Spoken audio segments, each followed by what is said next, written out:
Last November it was, we were fortunate enough to hear from a collection of matriarchs we admire. We called that series of conversations Becoming Matriarch, and that's exactly what transpired. These wonderful women encouraged us to rise and become in our role as women and mothers. Here's a clip from one of those chats.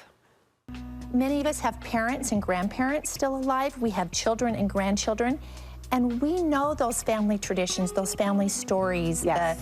the values, the things that make our family culture unique. Yes. And we are in a position to pass those on. And I think that's so important in a world that is increasingly dark and busy, and there's so many voices coming at our children and grandchildren. I think we are in a position to really be a voice of, this is what makes our family unique.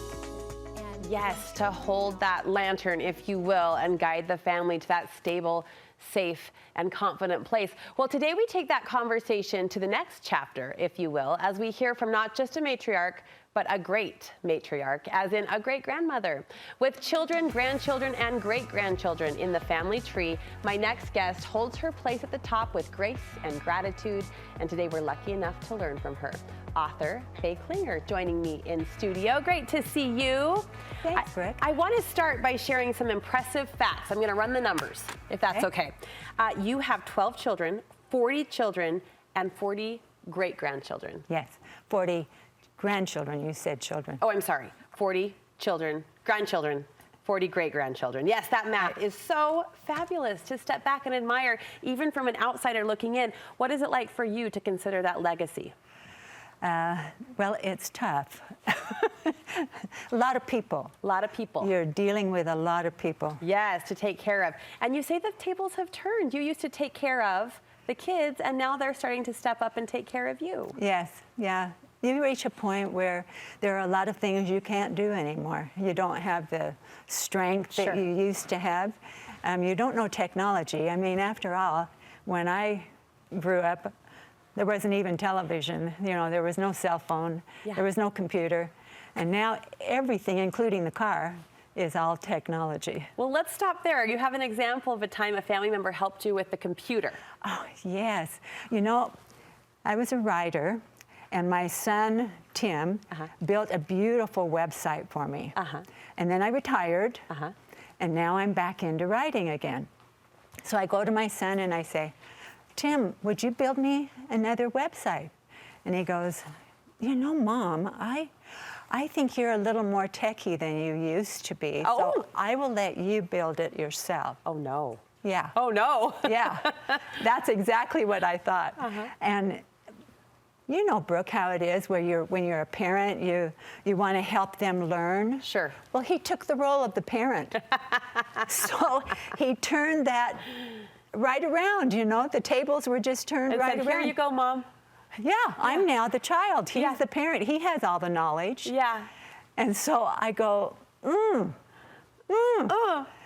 thing is, he was a really good parent-child because it forced me to learn because I really wanted that website. So it forced me to learn.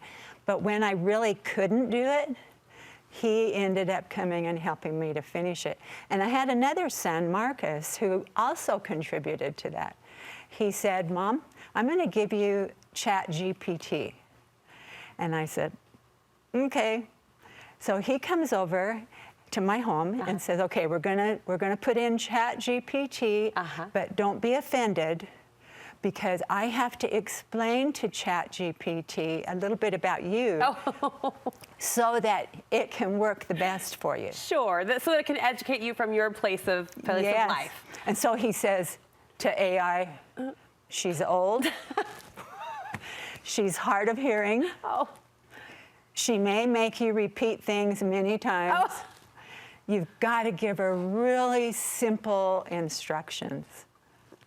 And you know, that program helped me figure out the other programs. And so I didn't have to call on the kids so many times that I might have had to otherwise. Okay, but I have to just pause and give tribute to you because, yeah, they set you up in a way to learn and to try and to do, but you had that open, I'll say, you might lean to open mind, I'd say open heart to let that happen and you took that on. Well, you know, a lot of people my age, and I am old, I understand, they don't want to take that step, but that's a saving step. There are so many things in technology, if we are opening ourselves to it, that can really help us. You had another son or grandson that encouraged you to take up hiking. Yes, when he was little, I used to take him hiking all the time. I love hiking, he loves hiking, but now I don't dare go by myself. And so he makes the date to take his grandma out on a hike. Oh, I love that. And he chooses places that are safe for me to go. Yeah. But they're up in the mountains. We have a wonderful time. He taught me how to use my walking sticks, and yeah, it's great. I love how you embrace age as it is, and we all should take that attitude. With age comes challenging parts of losing your independence. How do you handle that, or what do you say to yourself in those moments? Sometimes I just sit and cry a bit. Sure.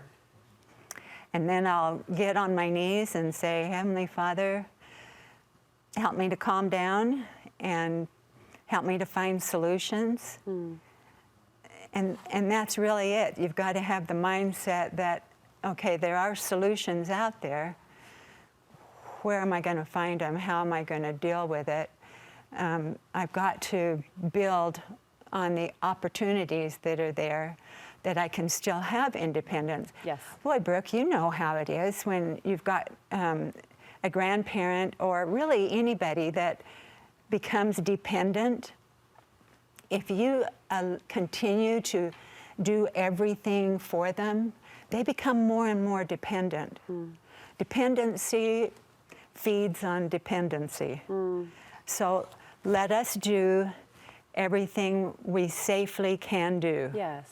And then help us with those things we can't do. What would you say, Fay, to the grandma who feels trapped in the discouragement you described that can hit anybody, and who has a hard time, you know, accepting that they might not be able to keep up the way that they used to? Yeah.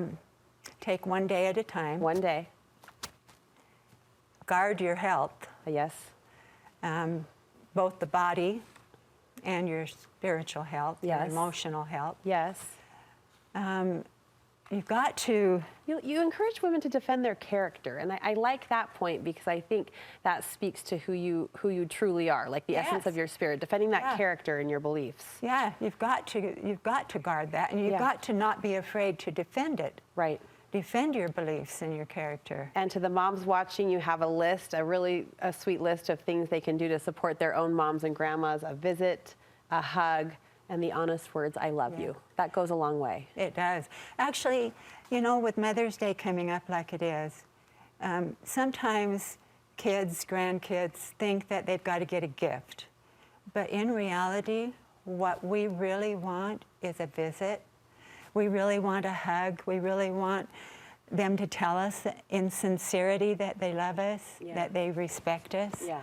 That's what we really want on Mother's Day, or really birthday, Christmas, any day. That's what we really want, is to have that relationship with our children and our grandchildren where they will come and visit and spend time with us. Well said. You continue to be a shining example to all women, Fay. Thank you so much. Oh, thank you. For sharing what you've learned and continue to learn, right? That's part of it.